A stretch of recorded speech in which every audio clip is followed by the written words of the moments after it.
الحمدلله والصلاة علی رسول الله، اما بعد. زما قدرمنو خویندو او ورونو، موږ او تاسو د الحاد په رد باندې یوه لړۍ پیل کړې ده چې دا یې دوهمه ویډیو ده. په نننۍ ویډیو کې د الحاد په پیدایښت باندې غږیږو او همداراز په هغه لاملونو باندې غږیږو چې د الحاد د رامنځته کېدو سبب شوي دي. الحاد په تیره زمانه کې ډیر کم او په ندرت سره موجود و، خو وروسته په 18مه پیړۍ کې په لومړي ځل اروپا کې رامنځته شو او د اروپا څخه بیا امریکا ته نقل شوی دی او د امریکا څخه بیا نورو هیوادونو ته داخل شوی دی، ان تر دې چې په اسلامي هیوادونو کې هم دغه مرض را برسېره شوی دی. د نیویارک ټایمز د راپور له مخې چې په 1993 کې دوی خپور کړی دی، په هغې کې راغلی چې د امریکا 96% خلک پر الله تعالی باور او ایمان لري. بیا وروسته یو بله مجله د USA نیوز ورلډ ریپورټ په نوم باندې د په کال 1994 کې یو راپور خپور کړی دی چې په هغه راپور کې راغلی چې د امریکا خلک 94% په الله تعالی باندې ایمان او باور لري، باقی ملحدین دي. الحاد د یو څو باطلو لارو په وسیله منځته راغلی دی چې څو دانې په دې ډول دي. لومړی د سوسیالیستي انقلاب رامنځته کېدل. کمونیزم او سوسیالیزم د یوې سیاسي ټولنیزې فلسفې په شکل په لومړي ځل د کارل مارکس په واسطه رامنځته شو. کارل مارکس په 1838 زیږدیز کال کې په یوه یهودي کورنۍ کې پیدا شوی دی. د په 1840 زیږدیز کال کې د کمونیست ګوند جوړ کړ او د انګلیس په واسطه او د انګلیس په مرسته یې د کمونیزم اهداف او موخې ترتیب کړي.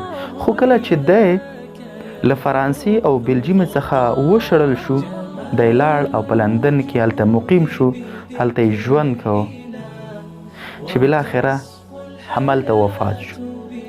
کله چې کارل مارکس د سوسیالیستي په انقلاب کې ناکام شو، یعنی دوی ونه شو کړی چې سوسیالیستي انقلاب رامنځته کړي، د دې څخه وروسته د لینن په مشرۍ د روسیې په هیواد کې دغه انقلاب رامنځته شو.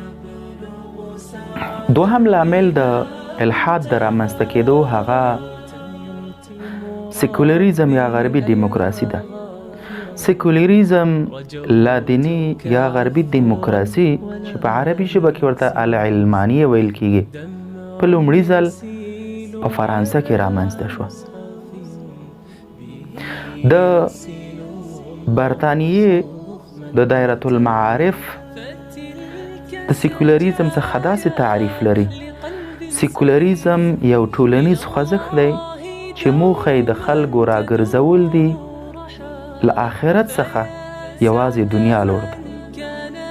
په اصل کې عصري الحاد لادینی سیکولار یا غربي دیموکراسي د پیدایښت لامل د الحاد د پیدایښت لامل هغه په مستقیم ډول یا غیر مستقیم دا د اروپا کلیساوې دي. دوی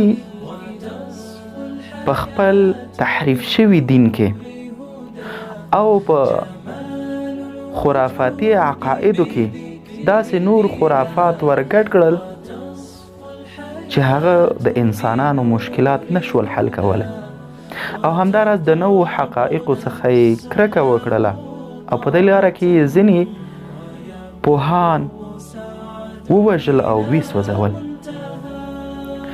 آسماني دین خو یې بالکل تحریف کړ، د خپل خواهشاتو او د فرمایشاتو او د رایو مطابق یو څه جوړ کړل چې هغه نشو کولی چې د انسانانو مشکلات حل کړي. نو د دې وجې نه خلک د لادینۍ خواته یا سیکولار خواته کاږه شول او منحرف شول.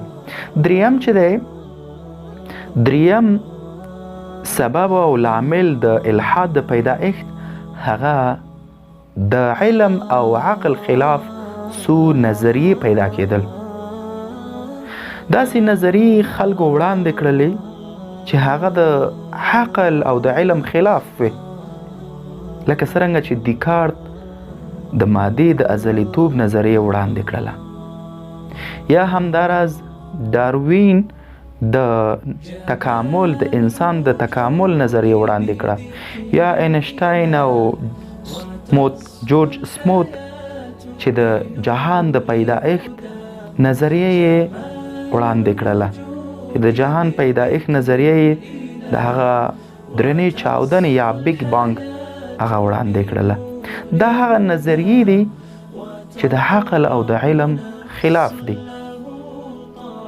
څلورم، د الحاد د پیدایښت لامل او سبب هغه ماده پرستی او د خواهشاتو په اساس د حق څخه انکار کول. ډیر کسانو د دنیا دغه څو ورځې ژوند او خوند وڅکه او د دې دنیا د ژوند او مزو خوندونو دوی له حق څخه غافل کړل. دوی حق ته شا ور واړوله او ویل چې همدا ژوند د دنیا همدا ژوند دی او بس، چې په دې کې دوی له حق څخه منکر شول او له دین څخه منحرف شول. نو په ټوله کې ویلی شو چې د الحاد د پیدایښت عاملونه څلور شیان دي. نور هم شته خو دغه څلور مشهور دي. لومړی د سوسیالیستي انقلاب رامنځته کېدل، دویم سکولریزم یا غربي دیموکراسي، دریم د عقل او علم خلاف نظریې وړاندې کېدل، څلورم ماده پرستی او د خواهشاتو خبره منل، د خواهشاتو پر بنسټ له حق څخه تیریدل او له حق څخه انکار کول.